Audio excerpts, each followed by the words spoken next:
இந்த ஆழமான அலசலுக்கு உங்களை அன்போடு வரவேற்கிறோம். நாம எல்லாரும் தினமும் ஓயாம உழைக்கிறோம். எதையோ தேடி ஓடிக்கிட்டே இருக்கோம். ஆனாலும் நாளின் முடிவுல ஒரு இனம் புரியாத வெறுமை மிஞ்சுதோ அப்படின்னு நீங்க எப்பதாவது யோசிச்சிருக்கீங்களா? கண்டிப்பா யோசிச்சிருப்பாங்க.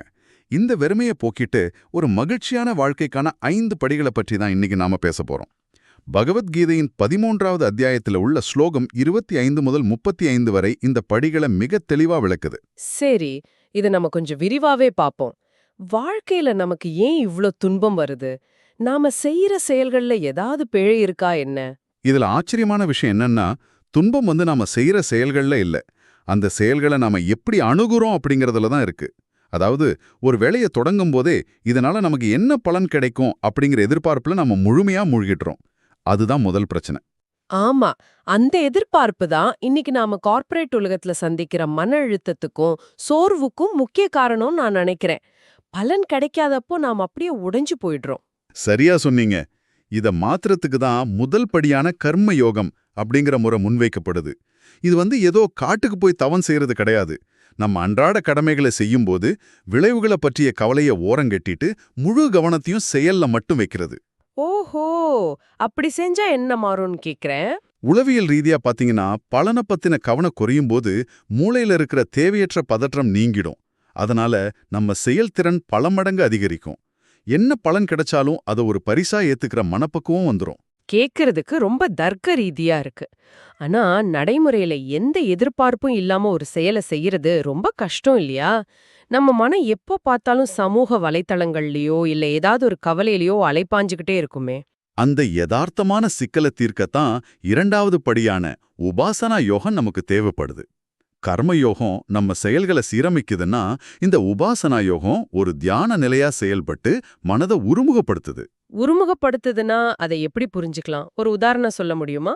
ஒரு இசைக்கருவியை வாசிக்கிறதுக்கு முன்னாடி ஸ்ருதி சேர்ப்போம் இல்லையா? அது போல நினைச்சுக்கோங்க.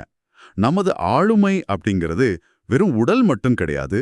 அது உடல், மூச்சு, மனம், அறிவு, அப்புறம் உள்ளுணர்வு அப்படின்னு ஒரு 5 அடுக்குகளால் ஆனது. வாவ், 5 அடுக்குகளா? ஆமா, சிதறி கிடக்கிற இந்த 5 அடுக்குகளையும் ஒரே நேர்கோட்ல கொண்டு ஒருங்கிணைக்கிற வேலை தான் இந்த உபாசனா யோகத்தின் முக்கியமான செயல்முறை. உடலின் செயல்கள் சீரானதும் மனம் அடுத்த நிலைக்கு தயாராயிடுது. இங்கதான் விஷயம் ரொம்ப சுவாரஸ்யமா மாறுது. இப்போ மனம் தயாராயிடுச்சு, அடுத்து என்ன? வெறும் தத்துவ புத்தகங்களை வாசிச்சு அறிவை வளர்த்துக்க வேண்டியதுதானா? இது ஒரு மிக முக்கியமான கேள்வியை எழுப்புது. வெறும் புத்தகங்களை வாசிக்கிறதுனால எந்த ஒரு பெரிய மாற்றமும் வந்துடாது. அதுக்காக தான் 3வது படிக்கு போறோம். தகுதியான ஒரு குருவிடம் சென்று அறிவை பெறுவது. அதாவது ஞான யோகத்தின் முதல் நிலை இது.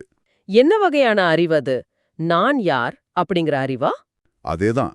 நாம் இந்த உலகத்தை வெறும் பார்வையாளனா காணும் பிரம்மம் அப்படிங்கிற உண்மையை அறிவது.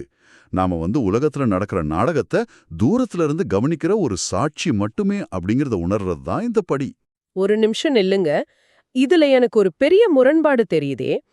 நான் பிரம்மம், நான் ஒரு சாட்சி அப்படின்னு தத்துவ ரீதியா பேசுறதுக்கு ரொம்ப நல்லா இருக்கு. ஆனா காலையில எழுந்ததும் கட்ட வேண்டிய லோன் டியூ, ஆபீஸ் டென்ஷன் இதெல்லாம் வரும்போது நான் கஷ்டப்படுற மனிதன் அப்படிங்கிற யதார்த்தம் தானே முகத்துல அறையுது. கண்டிப்பா. இந்த முரண்பாட்டை தீர்க்கிறது தான் 4வது படி. தத்துவத்துக்கும் நமது அன்றாட அனுபவத்துக்கும் உள்ள இந்த இடைவெளியை நம்ம தொடர்ந்து கேள்விகள் கேட்டு தீர்த்துக்கணும். இதுக்கு பேரு தான் சுய ஆய்வு அல்லது சிந்தித்தல். ஓ, அப்போ எனக்கு நானே கேள்விகள் கேட்டு இந்த இடைவெளியை நிரப்பணும்னு சொல்றீங்களா? ஆமா, நமது தினசரி போராட்டங்கள் எல்லாமே நம்ம உடலுக்கும் மனசுக்கும் மட்டும்தான். நமது ஆழமான விழிப்புணர்வுக்கு இல்ல அப்படிங்கறத தர்க்க ரீதியா நமக்குள் நாமே நிரூபிக்கணும். இது ஒரே நாள்ல நடந்துராது. எனக்கு இது எப்படி தோணுதுன்னா, எலுமிச்சை ஊறுகாய் தயாரிக்கிற மாதிரி இருக்கு. எலுமிச்சையை வெட்டி உப்பு காரம் போட்ட உடனே சாப்பிட்டா அது வெறும் எலுமிச்சை தான். அதை எண்ணெயில நீண்ட காலம் ஊறினாதான் உண்மையான ஊறுகாய மாறும். அதுபோல இந்த அறிவும் நமக்குள்ள ஊறணும் இல்லையா? நீங்க சொன்ன ஊறுகாய் உதாரணம் மிகச் சரியானது. இதுதான் 5வது படி, உள்மாற்றம். நம்ம பழைய பழக்கங்கள்லாம் அவ்வளோ சீக்கிரம் மாறிடாது. அதனால வேதாந்த தியானம் மூலமா இந்த அறிவை நமக்குள்ள முழுமையா ஊற வைக்கணும். இதை ஒரு பெரிய கண்ணோட்டத்துல பார்த்தா ரொம்ப எளிமையா புரியும். கொஞ்சம் விளக்கி சொல்லுங்களே. ஆகாயமும் சூரியனும் எப்படி எதிலும் ஒட்டாம இந்த உலகத்தை ஒளிர செய்யுதோ அதுபோல நாமும் வாழலாம். அறிமுகமில்லாத ஒரு விமான விபத்து நமக்கு வெறும் செய்தி மட்டும்தான். ஆனா அதுல நமக்கு வேண்டியவங்க இருந்தா அது துயரமா மாறுது. பற்று வைக்கும் போதுதான் பிரச்சனை வருது. அப்போ இதோட முழு அர்த்தம் என்ன? நாம இந்த உலகத்தை அனுபவிக்கலாம், ஆனா ஒரு தேனீ பூவின் நுனியில் அமர்ந்து தேன் குடிக்கிற மாதிரி இருக்கணும். ரொம்ப உள்ள போய் சிக்கிக் கொள்ளக்கூடாது. சரியா? 100க்கு 100 உண்மை. உலக ஒரு விளையாட்டுக் களம் போல பயன்படுத்தணும்.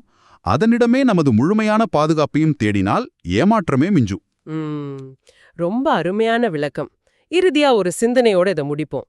இந்த ஸ்லோகங்கள் நமக்கு என்ன சொல்லுதுன்னா, வாழ்க்கை ஒரு கனவு, நாம சந்திக்கிற நபர்கள் எல்லாம் ஒரு கற்பனை அப்படின்னு சொல்லுது. ஆமா, ஒரு ஆழமான பார்வை அது. அப்படி என்றால் இன்னைக்கு உங்களை அச்சுறுத்துகிற எந்த கெட்ட கனவிலிருந்து நீங்கள் விழித்தெழப் போகிறீர்கள்? நீங்களே சிந்தித்துப் பாருங்கள். இந்த ஆழமான அலசலை இதோட முடித்துக்கொள்வோம்.